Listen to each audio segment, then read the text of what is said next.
ഓ ഇത്രയും ധൃതി വെച്ച് ഞാൻ പറമ്പിലോട്ട് ഓടണമെന്നുണ്ടെങ്കിൽ എന്നതായിരിക്കും സംഭവം? കൂണ് തന്നെ. ഈ നിൽക്കുന്ന പെരുങ്കൂണാ. ഇത്രയും കൂണോ? പപ്പിക്കോട്ട ഞെട്ടിപ്പോയി. ആടാ ഇത് ഇങ്ങനെ ഉണ്ടാവുന്നതെന്നേ. ചിലപ്പോൾ ഒരു പറമ്പിലൊക്കെ ഒരു തൊട്ടി ഫുള്ളായിട്ട് അങ്ങ് ഉണ്ടാവും. ചാടി പറിച്ചു കേട്ടോ, ഒന്നും നോക്കിയില്ല. ഉണ്ടായത് പിന്നെ സ്വാഭാവികമായിട്ടും അവരാച്ചേട്ടൻ്റെ പറമ്പിലാണ്. പക്ഷേ ഇന്ത്യൻ നാടൻ ആക്ട് പ്രകാരം സെക്ഷൻ 128B ABCD അതിൻ്റെ അകത്ത് പറയുന്നത് കൂണ് മാത്രം ആരാണോ ആദ്യം കാണുന്നത് അവർക്ക് അവകാശപ്പെട്ടതാണ്. കാരണം ഇത് 2 മണിക്കൂർ കൊണ്ട് ചീഞ്ഞു പോകും. അവിടെ നിന്നിട്ട് കാര്യമില്ല. അപ്പോൾ പിന്നെ നമ്മളങ്ങ് പറിച്ച് കറി വെച്ചു കേട്ടോ. ഒന്നും നോക്കിയില്ല, ചെറുപറ പിഴുതങ്ങെടുത്ത് കൂട്ടിലോട്ടിട്ടു. തണ്ടിന് നല്ല നീട്ടമുള്ള കുടയന്മാരാണ് കേട്ടോ ഈ കൂണ്. പറിച്ച് കൂട്ടിലിട്ട് മമ്മടിയെ കൊണ്ട് കൊടുത്തപ്പോൾ മമ്മി അത് നല്ല അടിപൊളിയായിട്ട് തേങ്ങാക്കൊത്തൊക്കെ ഇട്ടൊരു ചാറാക്കി മാറ്റി കേട്ടോ.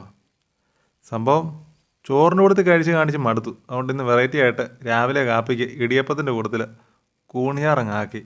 സൈഡിൽ അവിയലിരിപ്പുണ്ട് കളറിന്. എൻ്റെ മോനെ, ആ തേങ്ങാക്കൊത്തുള്ള ചാറിൻ്റെ